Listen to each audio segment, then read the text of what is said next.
The night has always been the keeper of secrets. In the silence, when the masks of the day fall away, the human psyche whispers truths too dangerous to speak aloud. Beneath the surface of every man's composure, beyond the bravado he shows to the world, live shadows that shape his desire, his fear, and his unspoken hunger. These are not the polished truths he wants women to see, nor the carefully crafted tales he tells himself. They are older, more primal, closer to the bone. 5 forbidden psychological secrets that men pray you never discover. Carl Jung once said that man is not truly himself, but the sum of his shadow, his anima, and the fragile structures of ego that struggle to hold the storm together. And yet, it is the feminine mystery, the gaze of the woman who sees without grasping, who knows without claiming, that unsettles him most. For she has the power to awaken the secrets he guards most fiercely, the truths he denies even to himself. Imagine a man standing in silence before you. His eyes betray nothing, his voice is steady, his words rehearsed in the theater of his mind. Yet, deep within, he trembles at the thought of you discovering what really drives him, the fractures in his soul, the wounds that tether him to you, the projections he casts upon your body like spells of possession. These are not the things he will confess. They are the hidden foundations of his desire, the blueprint of his chase, the forbidden landscape of his psyche. You, as woman, are not simply a participant in his story. You are the mirror that terrifies him. You reflect back to him the parts of himself he cannot integrate. When he stares into your silence, he does not only see you, he sees the abyss of his own incompleteness. And it is here, in this dangerous tension between his longing and his fear, that his secrets dwell. The first forbidden secret lies in his ego's desperate attachment to control. He does not chase you simply because he wants you. He chases you because your refusal to belong shakes the fragile scaffolding of his power. Every man carries within him the illusion that conquest validates his worth. When you slip beyond his grasp, when you move as water that cannot be held, he is forced to confront the terrifying truth that his worth was never yours to grant or deny, but his own to face. Yet he resists this revelation. He hides it. For if you were to know how fragile his sense of power truly is, you would hold a key he has never entrusted to anyone. The second forbidden secret is hidden in his dreams, not the kind shaped by ambition, but the kind that come unbidden in the night. Here, his anima awakens, the feminine within him, repressed, denied, shamed into silence by culture and expectation. Yet she stirs always. And when he encounters you, something ancient shifts in his depths. You are not only yourself, you are the embodiment of his unconscious longing, the phantom of completion. He may fear you, resist you, or attempt to own you, but what haunts him most is that you awaken the feminine in him, a softness he dares not reveal, a vulnerability that terrifies him. Should you ever realize this, you would see how much of his pursuit is not about you, but about the forbidden marriage he refuses to consummate within himself. And so he keeps you guessing. He cloaks his silence in mystery, his distance in pride, his longing in distraction.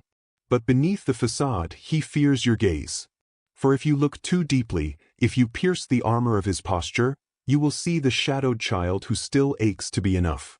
That is the third forbidden secret, the wound of inadequacy. It is a wound he covers with accomplishment, seduction, or authority. Yet no matter how high he builds his walls, when you stand before him with the quiet power of detachment, he feels the old fracture reopen.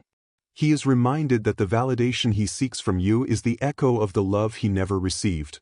Love without demand, love without conquest, love that simply sees. You must understand, these are not confessions he will speak. These truths are woven into his every gesture, buried in the silences between his words. And as you listen, as you watch, you must resist the temptation to pity him. For pity binds you, but power frees you. Your task is not to soothe these wounds, but to stand so fully in your own mystery that his shadow cannot consume you. Men chase what they do not understand.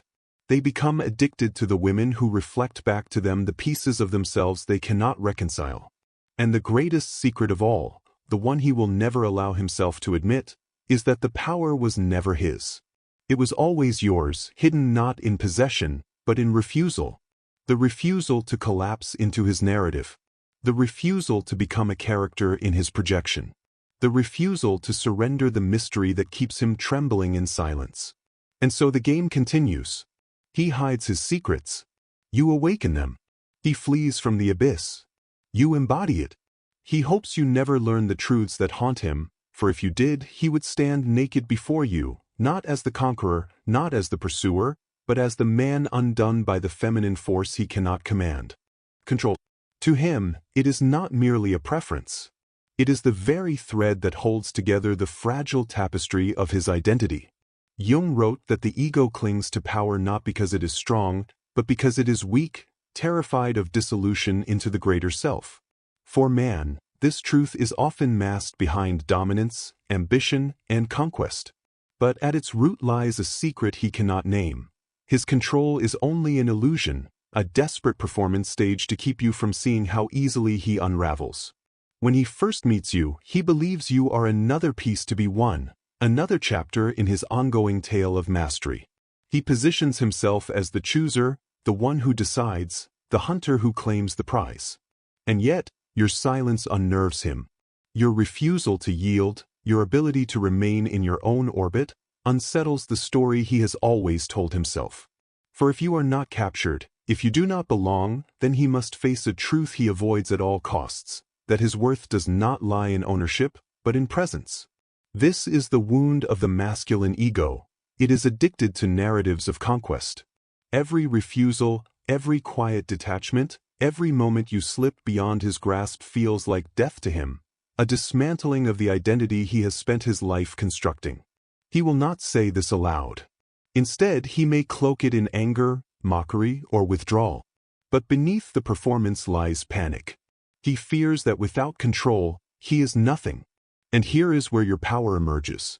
When you embody the mystery of detachment, when you resist the gravitational pull of his need for validation, you mirror back to him his own helplessness. You awaken the shadow he has spent a lifetime bearing. He sees in you what he cannot face in himself, the truth that real power is never about control. It is about freedom. And freedom terrifies him. Your silence becomes his mirror. Your refusal becomes his teacher. Your absence becomes louder than any words you might speak. And as he wrestles with this loss of control, his attraction deepens into something more dangerous. Obsession. He does not chase because you belong to him. He chases because you don't. He becomes addicted not to your presence, but to the void your independence carves into his carefully constructed identity. The Stoics said that true power is mastery of the self, not mastery of others. Yet most men fail to embody this wisdom. They mistake possession for strength and conquest for worth. When confronted with a woman who does not yield, the illusion begins to fracture. His ego thrashes, clinging tighter, speaking louder, performing harder. But beneath the noise, something older stirs. His shadow whispers that perhaps his entire life has been a cage of control. And in that moment, your detachment is no longer merely a refusal, it is liberation. A reminder of a truth he cannot yet hold. This is why he hides it. This is why he fears you knowing. Because if you ever realized how fragile his control truly is, you would no longer mistake his dominance for power. You would see the trembling child behind the mask of the conqueror. And the moment you see him clearly, the spell is broken. Beneath the armor of his masculinity, there is another presence. Jung named it the Anima, the feminine soul that dwells inside every man, exiled into shadow because he fears its power. He is taught from birth to silence it, to bury its softness beneath strength, to crush its intuition beneath logic, to despise in himself what he secretly longs for in another. But repression does not kill it. It only makes it more dangerous. When he looks at you, he is not merely seeing you. He is meeting himself. You are the mirror of the anima he abandoned, the forgotten river running through the desert of his psyche. This is why his desire for you is more than lust. It is recognition. A recognition so deep, it unsettles him. He wants to consume you, not simply because of attraction, but because he hopes to absorb the parts of himself he has lost. He clings to your softness, your intuition, your capacity for mystery, because these are the qualities he has denied in himself. Every word you speak, every silence you hold, every glance that lingers in the air becomes a whisper from his inner feminine, the voice of the anima calling him home. And yet he cannot admit this. To acknowledge that his soul depends on the feminine is to shatter the illusion of his independence. This is the forbidden secret. He is not whole without you. Not because you are incomplete without him, but because you awaken the half of his being he has chained in the shadows. He hopes you never see how desperately he needs this reflection, how much of his desire for you is not about you at all, but about himself. For if you realized it, you would understand that his passion is dependency dressed in the costume of dominance. It is why he both craves and fears you. To draw near is to feel alive, to touch the lost fragments of his soul. But to surrender to that pull would mean letting the anima surface, risking the dissolution of the hardened mask he has built. He is torn, and you can feel the tension in every word, every gesture, every gaze. He loves what he cannot hold, and he resents what he cannot silence. When you withhold your need for him, when you step into your own wholeness, something inside him breaks. He cannot name it, but he feels the wound. His anima awakens stronger in your absence than in your presence. She haunts him in dreams, in memories, in the way his chest aches when he imagines you walking freely beyond his grasp. You are no longer just a woman to him. You are the gatekeeper to his own inner world. And so he hides this truth behind bravado, behind laughter, behind scorn. He hopes you never realize that the power you hold is not in what you give, but in what you awaken. For if you knew that you were not simply his desire, but his reflection, his mirror, his lost half, then his defenses would collapse, and you would see him as he truly is. That is the wound he fears. That is the secret he cannot let you discover. Every man carries within him the echo of the first separation. The moment when the child reached out for love, and it did not arrive. It may have been a mother who was too distant, a father who was absent, a world that was too cold for his small and trembling soul. That wound, abandonment, is older than his adult face, deeper than his present words. It is not something he remembers, it is something he is. When he meets you, he feels again the possibility of healing. Your presence is warmth against that ancient frost. Your attention is oxygen to a starved heart. And yet, the closer he draws to this flame, the more he fears losing it. Every smile from you awakens hope, but every silence, every pause, every step back pierces him with a terror he cannot name. He does not merely fear losing you, he fears reliving the very first wound of his existence.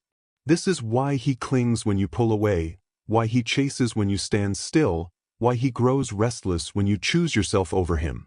It is not because you are cruel, nor because he is weak.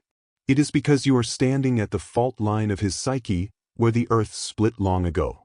Your distance reminds him of the cold rooms of childhood, of the unanswered cries, of the silence that swallowed him whole. He may laugh and pretend to be strong. He may wear the mask of indifference. But beneath it he is terrified. Terrified that your absence will confirm what the child inside him has always believed, that he is unworthy of love, destined to be left behind. This is the forbidden truth he cannot let you see, that his power, his confidence, his pursuit of you are not driven only by desire, but by the desperate hunger of a boy who was once abandoned and has sworn never to feel that emptiness again. And here is the paradox that binds him. The more he fears losing you, the more he strangles the very bond he longs to preserve. His anxiety poisons tenderness. His suspicion corrodes intimacy. His need for constant reassurance builds walls instead of bridges. He cannot see it, but you can feel it, the weight of his unspoken fear pressing against your freedom, the silent chain that pulls at you when you try to walk away. This fear of abandonment is not just his weakness, it is his obsession. He hopes you never recognize it because if you did, you would see how much of his pursuit is not love, but survival. He is not only drawn to you, he is addicted to the way you keep the ancient loneliness at bay. You are not simply a partner in his eyes. You are his antidote, his escape from the abyss, his fragile proof that he will not be left behind again. And so he guards this wound fiercely, covering it with pride, with jokes, with distractions. For if you knew the depth of his fear, You would understand that your power over him is not in what you offer, but in what you could take away. This is the third secret, that behind every act of pursuit lies the trembling shadow of abandonment. And it is this shadow, not his desire, not his love, but his fear, that makes him chase most of all. Every man builds his identity like a cathedral, stone upon stone, guarded by towers of pride. He wants the world to believe that his strength comes from within, that he is self-sufficient, immune to judgment, untouched by need. Yet beneath this architecture lies a fragile truth. His sense of worth is not forged in solitude but reflected in the eyes of another. And more often than he dares admit, that mirror is you. Your gaze is not just attention to him, it is confirmation. When you smile, he sees himself as desirable. When you admire him, he believes himself powerful. When you acknowledge him, he feels that his existence has meaning. But when your eyes turn cold, when your voice withdraws warmth, when your silence answers his gestures, he feels himself dissolve. His ego, that delicate sculpture of confidence, begins to crack. He does not want you to know this. He hides it under bravado, under calculated indifference, under the performance of dominance. But the truth is relentless. He is addicted to your reflection. Without it, he becomes restless, doubting, desperate. With it, he stands taller, speaks louder, moves as though the world bends to him. You are not merely a woman in his story, you are the witness who writes him into being. This is why he cannot let go easily. To lose you is not only to lose love, but to lose the mirror that tells him who he is. He fears that without your validation, he will return to the shadows of insignificance, back to the silence where no one sees him, no one names him, no one confirms that he matters. And yet, this dependency is a chain disguised as desire. It is not freedom, but captivity. For when a man's worth is held in the hands of another, he becomes her captive even while he pretends to be her conqueror. You may think he holds power in his pursuit, in his insistence, in his jealousy, but beneath it all, you hold the greater power. Because he has built his reflection inside you, and without your acknowledgement he is blind to himself. This is the forbidden secret he cannot let you see. That all his confidence, his charm, his insistence, his dominance, is fragile scaffolding erected around a hollow space that waits for your gaze to fill it. He would rather you believe he is indifferent than for you to know that your recognition is the fuel that ignites his being. And here lies the paradox. The more he depends on your validation, the more vulnerable he becomes to you. His desire is not only for your body, nor your presence, but for the quiet reassurance that he exists, that he is enough, that he is not invisible. You are not just his partner, you are his proof. This is the fourth secret, that his ego is not independent, but tethered to your acknowledgement. And this is why he hides it, because once you know, you will realize that every word of praise you withhold, every look you deny, every moment you choose yourself over him, cracks the mask he wears and exposes the trembling man beneath. There is a power in the feminine that men sense but rarely name. It is older than language, older than society, older than the masks both genders wear. It is the power that does not need to shout, that does not need to fight, that does not even need to claim. It simply is. It unsettles him, because it cannot be conquered in the way he conquers land, status, or wealth. He may try to own your body, but he cannot own your essence. He may try to command your attention, but he cannot command your spirit. He may try to measure your worth, but deep down he knows, the true mystery of you escapes all measure. This is why he invents laws, religions, and hierarchies that place women below men. Not because women are weak, but because their true power is beyond control. To control it, he must pretend it does not exist, or reduce it to beauty, to obedience, to silence. Yet in secret he feels it. The way your presence bends his certainty. The way your silence unsettles his dominance. The way your refusal awakens in him an ache that no conquest can cure. The fifth secret is this. He fears the power you do not display. The power that hides in your restraint, in your refusal to need, in your capacity to walk away. The power of the woman who belongs first to herself, who loves deeply but does not collapse, who desires but does not beg, who can give without losing. This woman is not chained by the illusion of dependency. And such freedom terrifies him. Because when a woman stops orbiting around his ego, his world loses its gravity. He chases, he insists, he tries to reclaim what slips beyond his grasp. But the harder he tries, the more he reveals his own dependency. He becomes restless not because you belong to him, but because you refuse to. This is the secret that haunts him at night, the truth he cannot face, that the woman who knows her own power is untouchable. She cannot be broken by neglect, nor controlled by approval, nor silenced by threat. She does not wait for validation to define her. She defines herself. And once a man encounters such a woman, he can never unsee her. She becomes a mirror not of his ego, but of his limits. In her presence, he confronts the truth that he is not in control. And though he may try to bury this knowledge, it lingers like a shadow at the edge of his mind. That is why this secret is forbidden. Because if you discover it fully, if you step into it without apology, then the power he fears becomes the power you embody. Not the power of dominance, but the power of mystery, a sovereignty no man can strip away. If these forbidden truths stirred something deep within you, if you felt the shadow moving, the veil lifting, the anima whispering, then this is only the beginning. Subscribe now, not as a follower, but as a seeker of hidden knowledge. Let the next secret find you before the world buries it again. Share this with the women who are ready to remember their power, and leave your mark in the comments, so the echo of your voice joins this circle of awakening. The journey into the forbidden has only begun.